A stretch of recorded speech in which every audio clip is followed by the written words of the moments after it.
Good afternoon, everyone. Welcome to the January 6th, 2025 meeting of the Grey Highlands Community Safety Committee. My name is Danielle Thompson, Coordinator Thompson, and I will call today's meeting to order at 1:35 p.m. The second item on today's agenda will be the election of the chair and the vice chair for the 2025 year for the Community Safety Committee.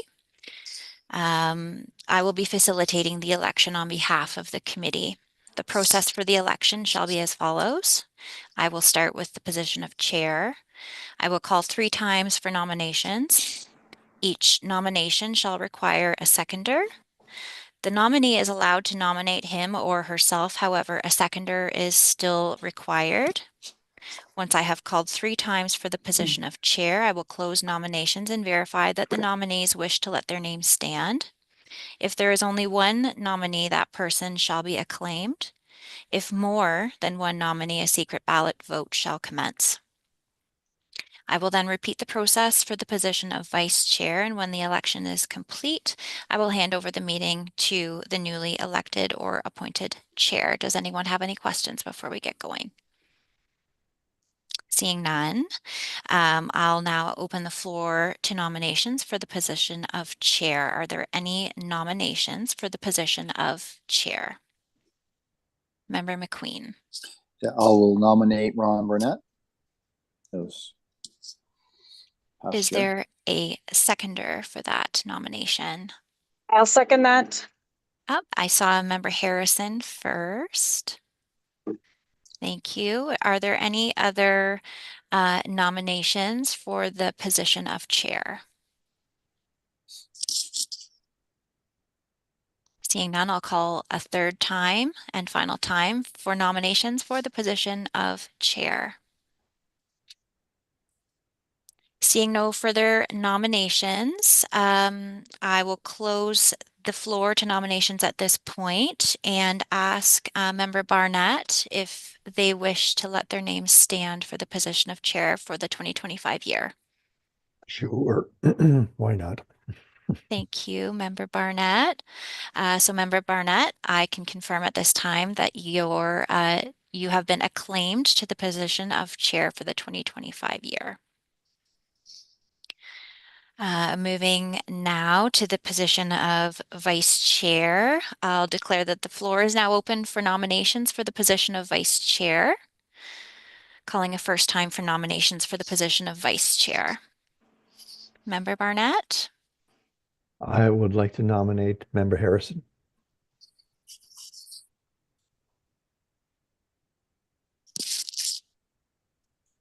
Is there a seconder for that nomination?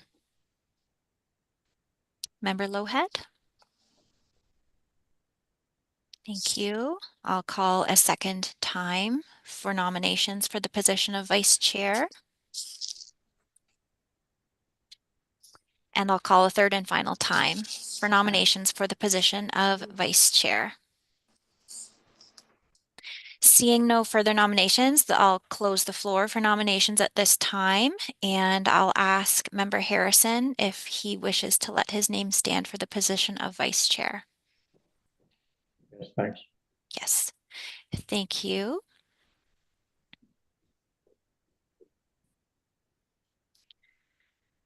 And at this time, I will declare that Member Harrison, you have been acclaimed to the position of vice chair for the 2025 year.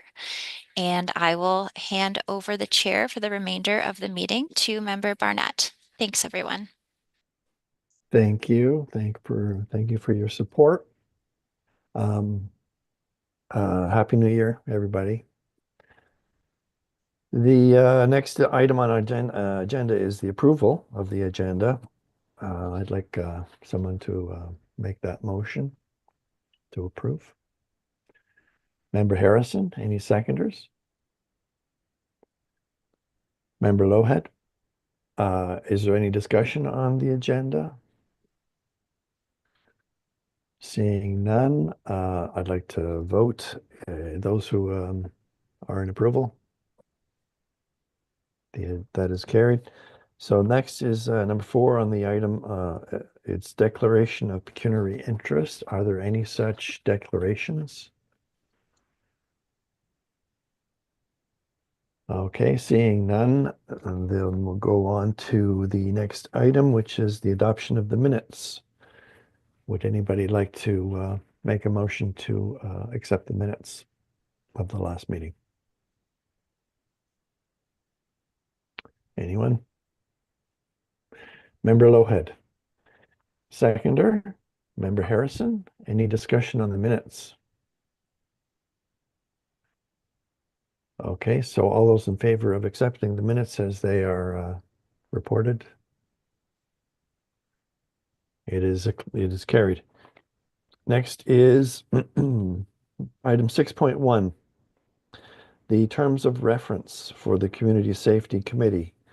We have new terms of reference for this committee, which used to be called the Road Safety Community Partnership.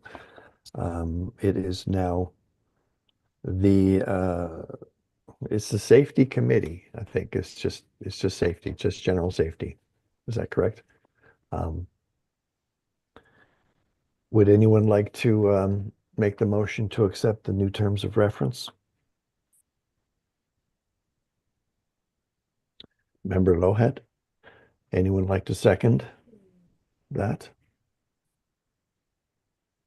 Anyone? Bueller? Anyone? Member Harrison? Okay. Is there any discussion on the new terms of reference? Member McQueen? So thank you and congratulations, Mr. Chair. A couple things, or just one thing. It was mentioned just briefly there before we got started. Ms. Anderson was asking about regards to the connection to the Grey Bruce Police Services new board. And I will say that back when council was determining going that route, it was communicated that we would still want to have some opportunity throughout the municipality to have dialogue with regards to our community and safety and that type of thing. So at the term of this council, then there was the Road Safety Committee that got developed.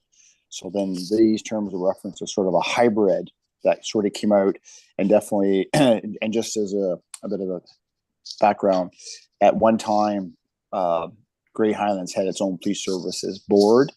It does not now. It's a Grey Bruce police services board, which a representative from each municipality it represents on that board. But saying that, there is the feeling that from myself being that representative through this, and that's why the terms of reference was changed, that representative on that new police services board would be on this committee. So with the ability of a two-way ability to sort of communicate concerns or issues from Grey Highlands both ways, and it's sort of a bigger forum. Other municipalities maybe don't have that in play. I do not know, but moving forward, a few years back, it was felt by the council that there would be some kind of a mechanism or some kind of a committee that still would be meeting with community representation with regards to issues that goes on that are going on in the municipality itself. So it's sort of a hybrid of what we changed to, but it is a conduit from that through the representative on that police services board in Grey Bruce. I hope that helps a little bit. And that board hasn't met yet. I think they're talking about meeting in January. So I just wanted to give a little bit of background, Mr. Chair, on why it changed, and where we're at. Okay, thank you, Member McQueen. Can you just maybe, because the term community safety is a pretty broad one. What exactly does it entail? And I don't know if you can answer that or.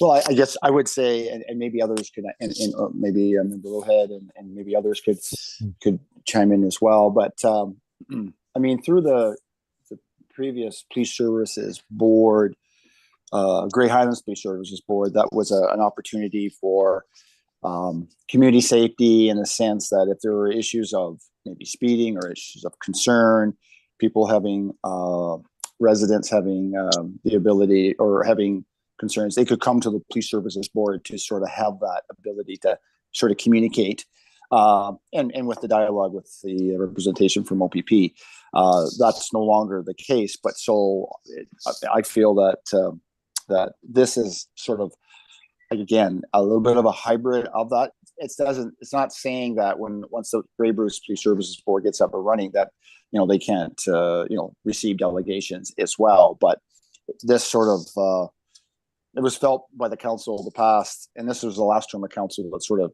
put this in play, it was just felt that there still needs to be that ability to raise community concerns or community issues with regards to safety. And that could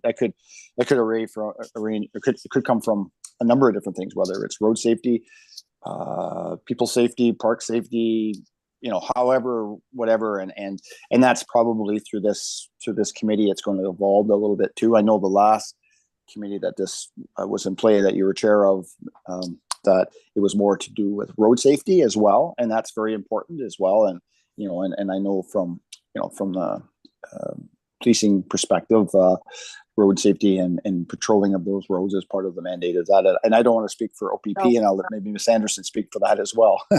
But it's sort of something it'll sort of evolve as well. This is sort of new. I don't know about any of the other municipalities are doing this, but again, the previous council and this council felt that it's important to still have some ability to have some dialogue with the community on safety in its community itself. Hope that helps. Okay, thank you, Member McQueen.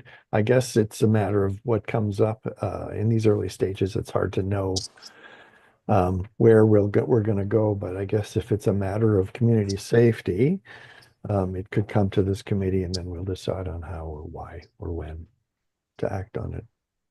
Member Loughead, did you want to add something? Well, yeah, thank you, Chair Barnett. So yeah, I mean, I just wanted to discuss our purpose, and so as Mayor McQueen brought it up, and I think that we have a good understanding now of the purpose of this meeting this committee is broadened from road safety to community safety. So it's nice to hear that. I would like to ask, though, we have 5 of 9 voting members present, and perhaps Danielle knows whether or not, I forget if all positions are full. If we've appointed 9, and we just simply have 4 vacancies or absences today, and if we need to go out for a larger group. Coordinator Thompson, can you answer that? Thank you, Chair Barnett. Through you to Member Loughead. Just bear with me one moment and I can take a quick look. The terms of reference for the committee requests 9 members, 9 community citizen volunteer appointments. I'll just take a quick look to see which vacancies we have at this committee.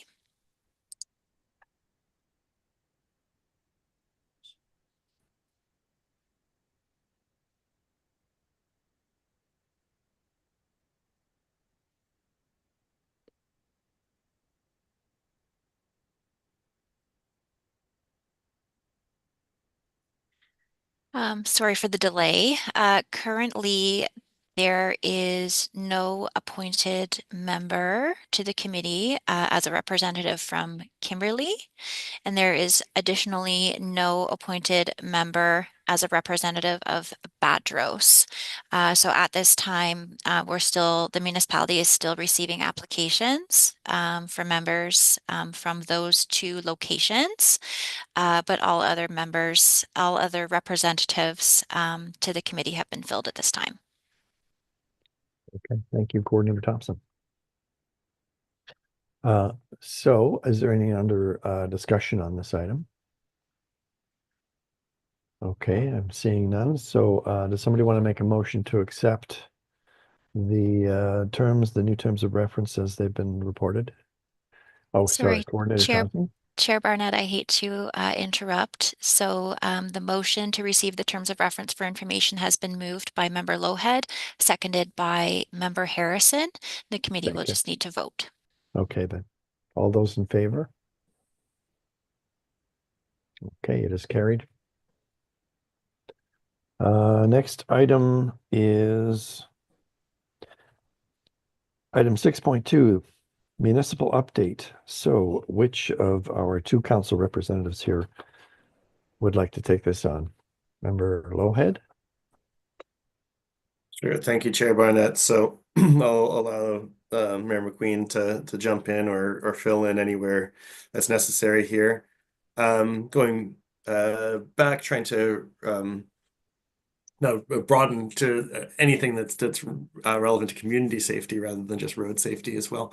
But our recommendations to council from our last road safety meeting, that we had recommendations in regards to there was an intersection.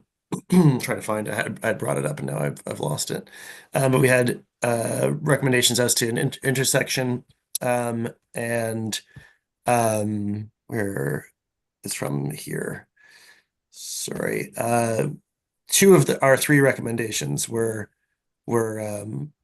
committed to by council. Where is it? Here they are. So that was that, oh goodness. One from the on Highway 10, the two stoplights that we recommended that they be turned to advanced pedestrian greens. That's a little bit more complicated than you might think, of course. And so the recommendation from council came to our deputy mayor and mayor who sit on county council to have that conversation, which Mayor McQueen will certainly be doing, right, Mayor McQueen?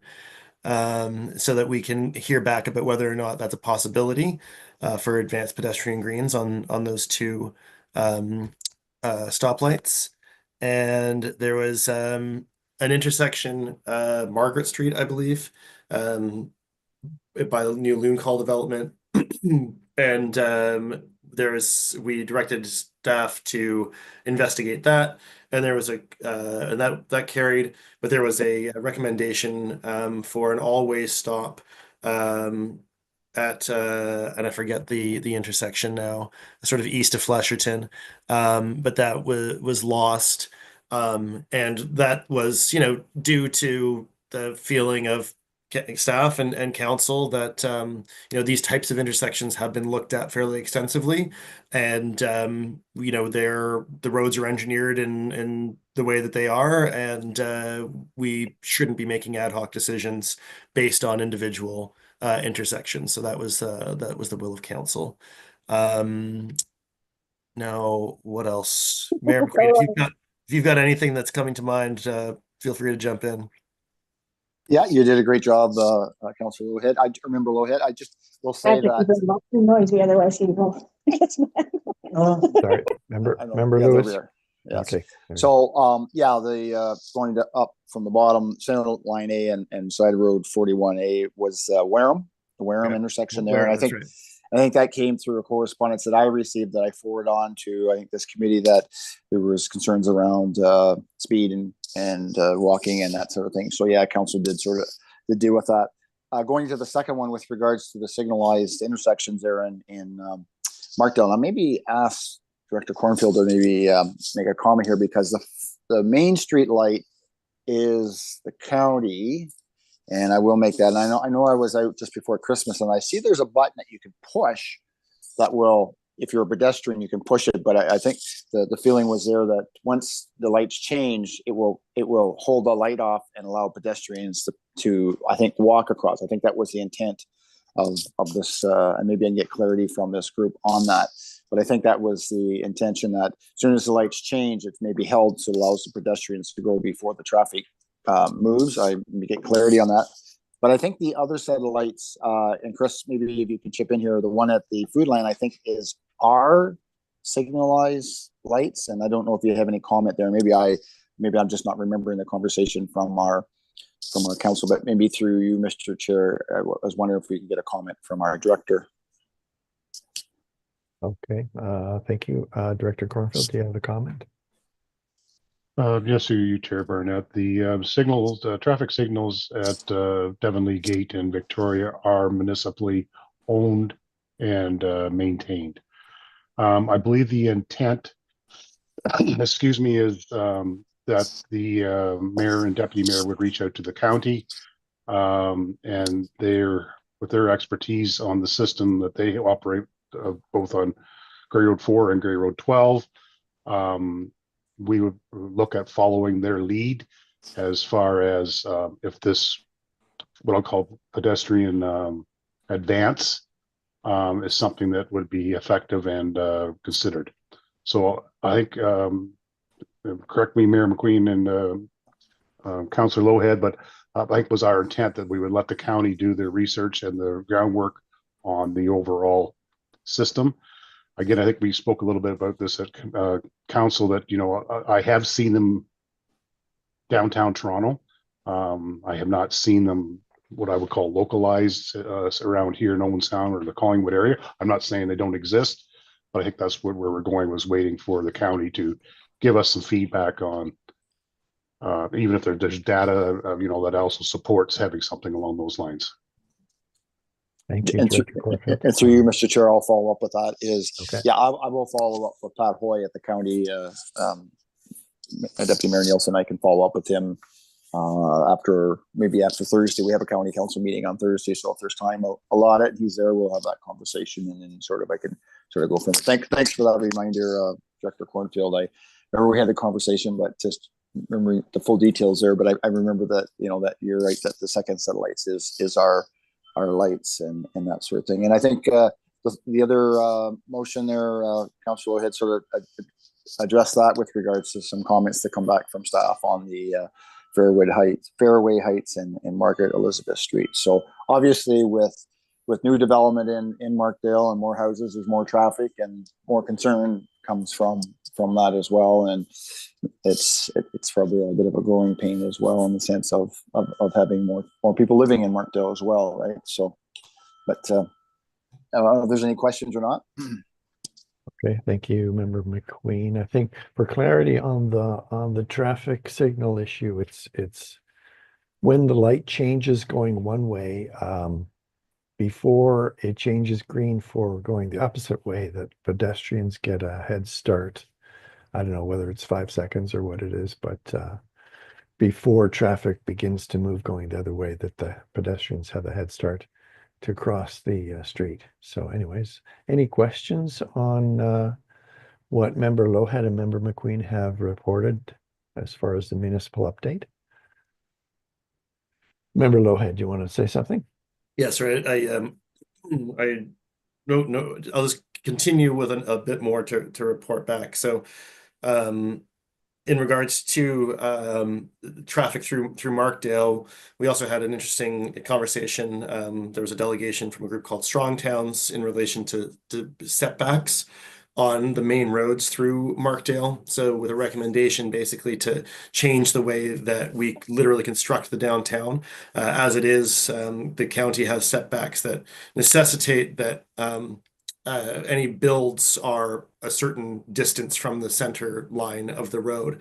The idea being to separate people from traffic, but the reality is it ends up almost being worse for mixing people in traffic, because you end up with parking and then a sidewalk and then the road, and it makes for a particularly unsafe walking situation. So had a recommendation to remedy that, and we'll see how that goes forward as council goes forward with the downtown. And I'll shift gears here from road safety to another issue that was discussed in a recent council meeting, which is Lake Eugenia, safety around Lake Eugenia. So we had a conversation about public awareness to blue-green algae. Some of you might be aware that there was a dog that died last summer. Blue-green algae is also capable of killing a small child. It has happened elsewhere. So our staff looked into where our responsibilities as a municipality lie in terms of public awareness. There's a Lake Eugenia task force now, which I think will be making even more recommendations. It's my personal feeling that we need to do more as a municipality in order to make people aware of the blue-green algae, perennial bloom. And I think that though that'll be mostly under the purview of the Lake Management Task Force, it also, there is a public safety aspect to it as well. So I hope that we keep our eye on it. Thank you, Member Loughead. Any other questions? Okay, seeing none, does anyone want to, we have not yet moved to accept the municipal update for information. Member Harrison, any seconders? Anyone? Member Lewis? Okay, any other discussion on that? No, I don't think so. Is all in favor? Okay, that carries. I want to move quickly now because I understand Member Lewis has to leave us at some point. The next issue is 6.3, the establishment of an Ontario Rural Road Safety Program. Member Loughead, do you want to quickly discuss what that's about?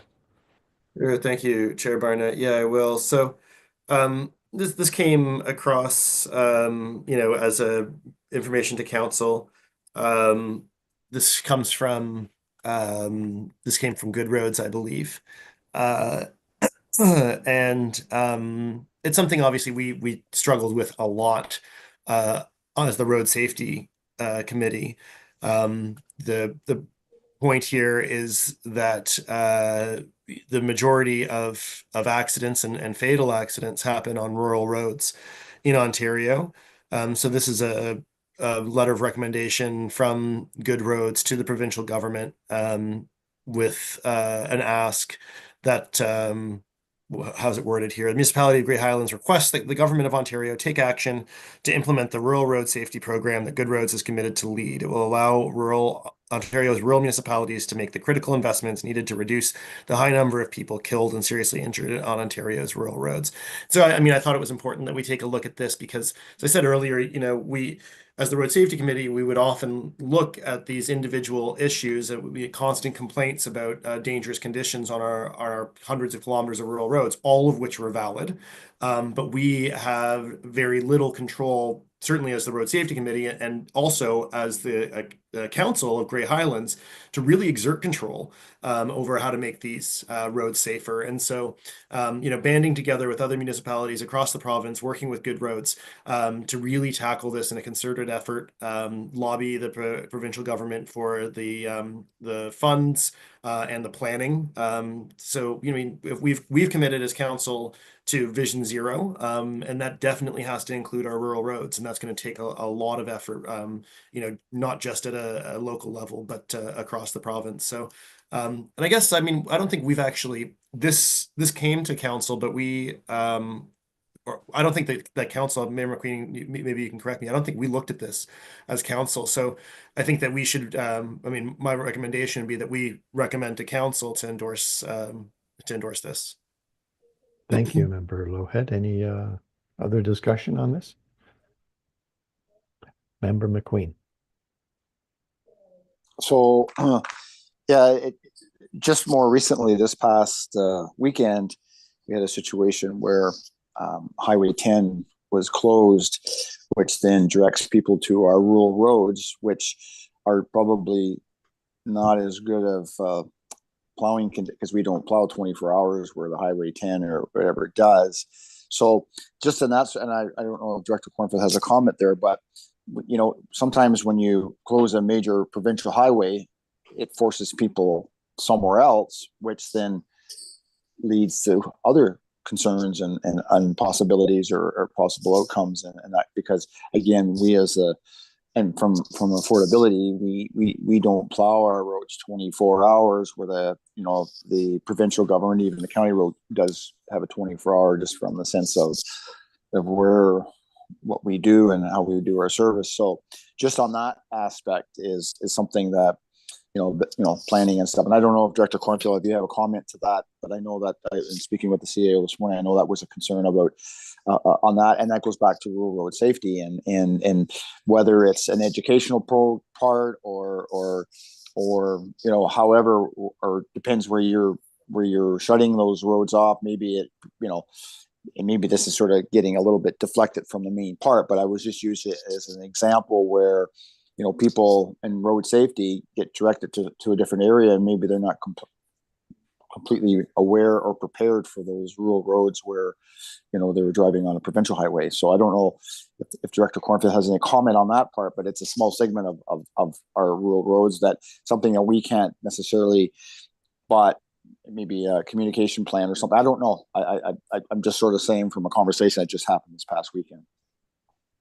Director Cornfield, do you have anything to reply? Through you, Chair, to committee. What Mayor McQueen is referring to is somewhat more of an operational thing that staff will be working with MTO and OPP on, not necessarily just weather closings, but other closings. So I don't think there's anything for the committee at this point until we have those conversations. And there has been ongoing over the years. It may be just a refresher on basically policy procedure and communications, how we proceed. So. Thank you, Director Cornfield.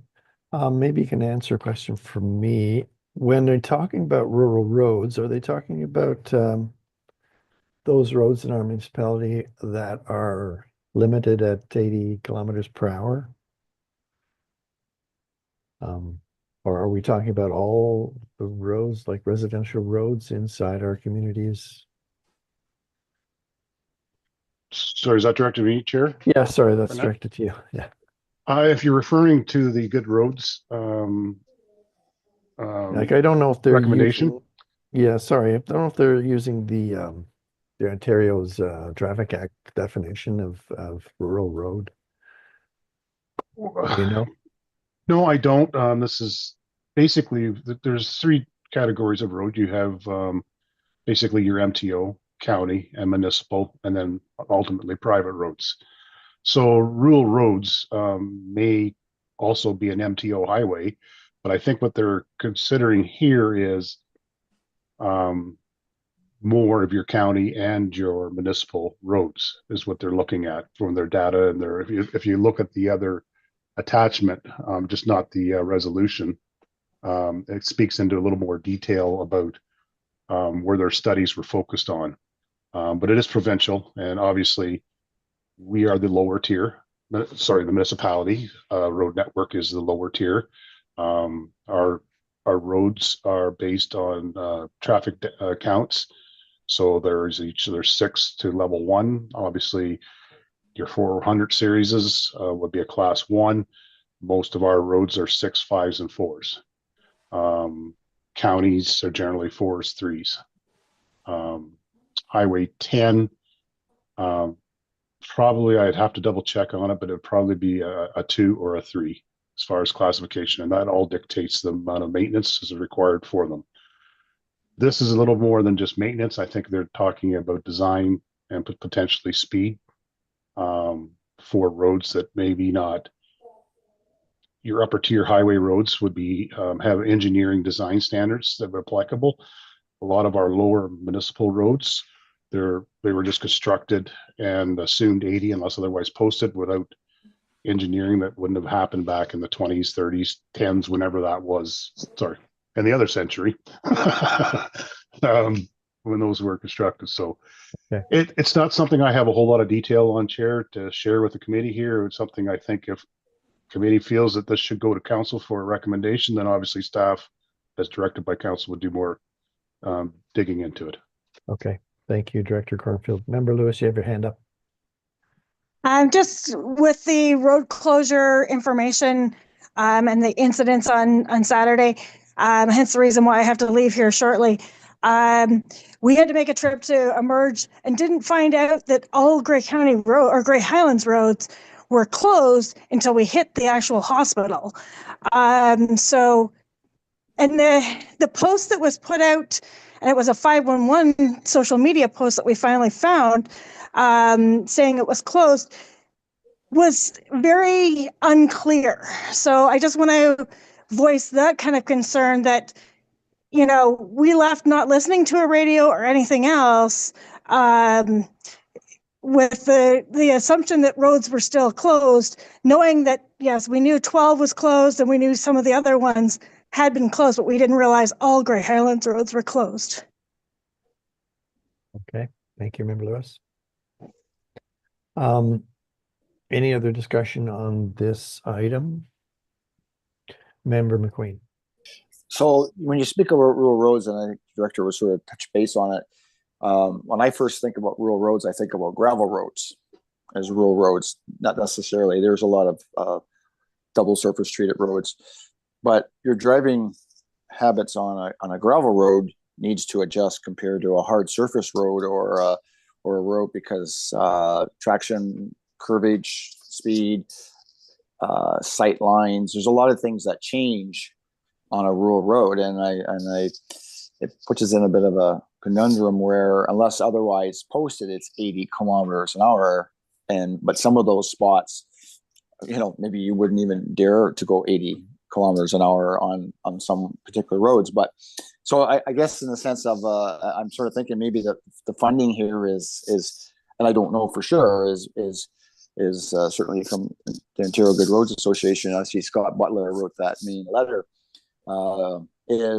Are they looking at, or the intent of the motion is to help give us more funding so we can identify more of our rural roads in the sense of concerns? I'm not sure, but I think when you do start driving down a particular gravel road, you need to adjust.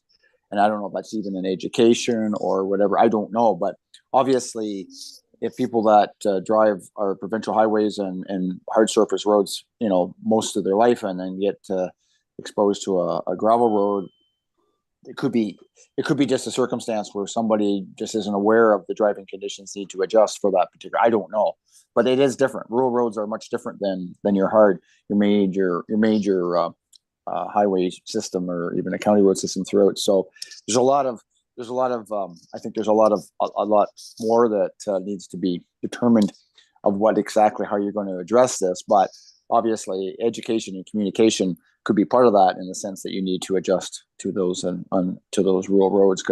And I think Chris talked about it. There's also a class of a road, and as the class gets smaller in number, the road count and probably the platform width and different things change as well. So just some comments there, Mr. Chair. Okay, thank you, Member McQueen. We have to hurry along here, because if we lose Member Lewis, we lose our quorum. So I have Public Health Member Sales. You have your hand up. You want to say something?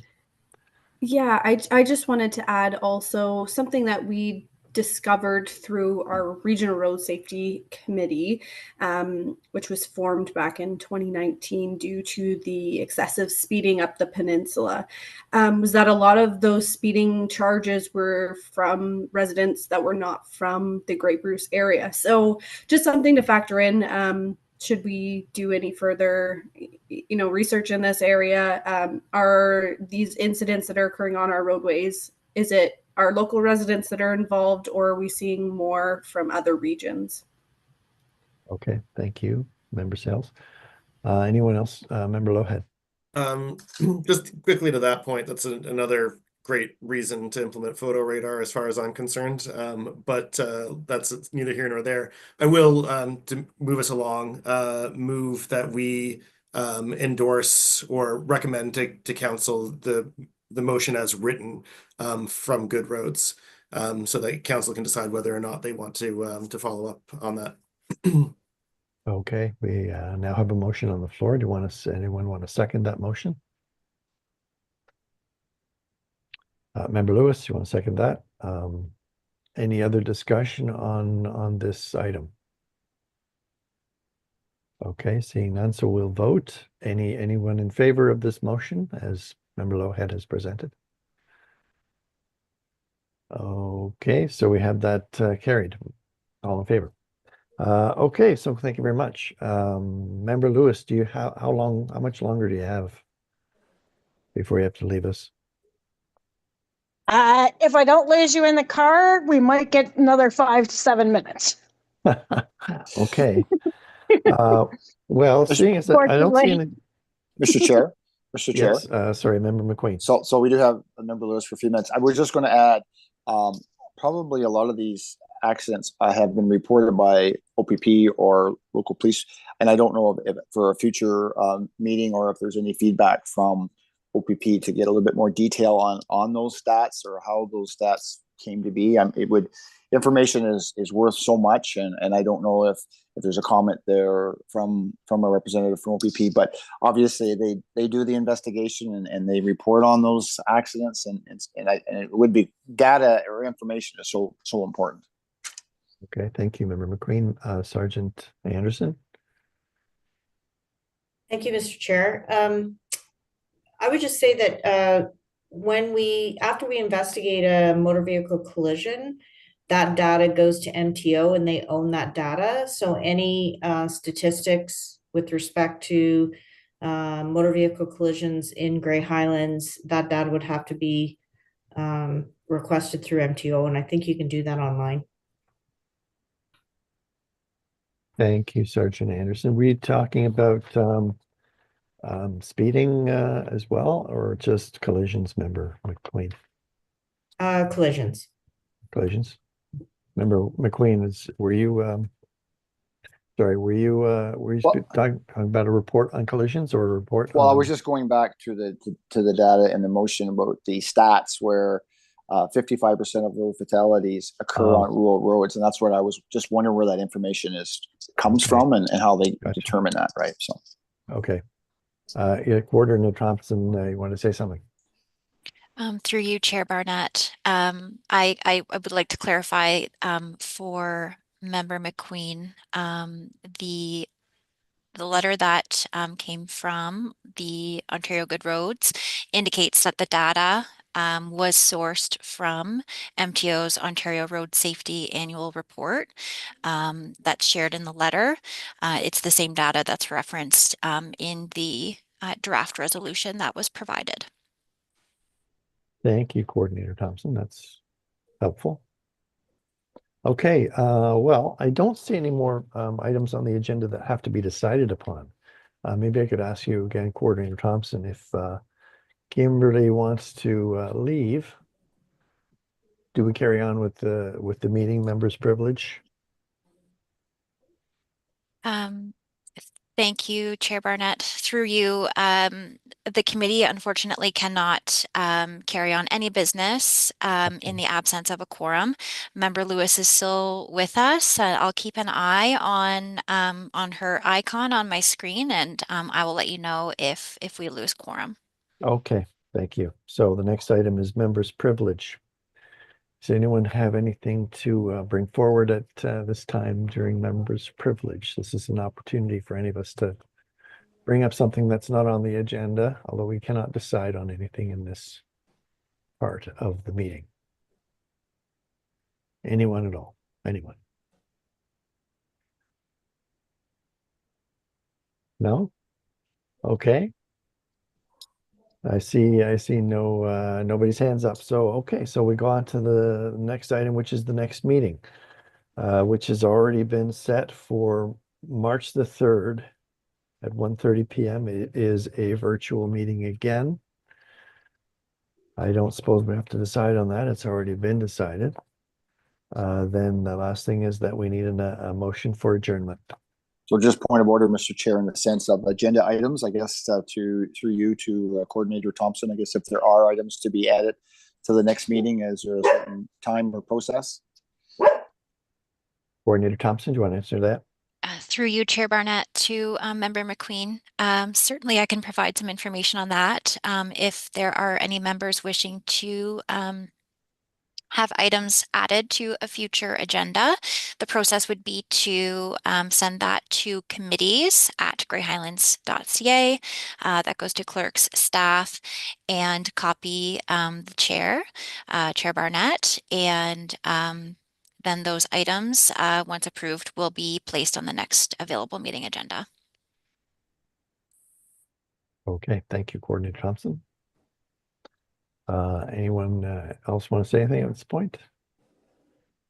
Need a motion for adjournment? Anyone? Member Harrison, motions for adjournment. Anyone second there? Member McQueen, are you seconding that or you can't? Okay. Okay, so all those in favor? No, everybody wants to stick around? Okay, all in favor. Good.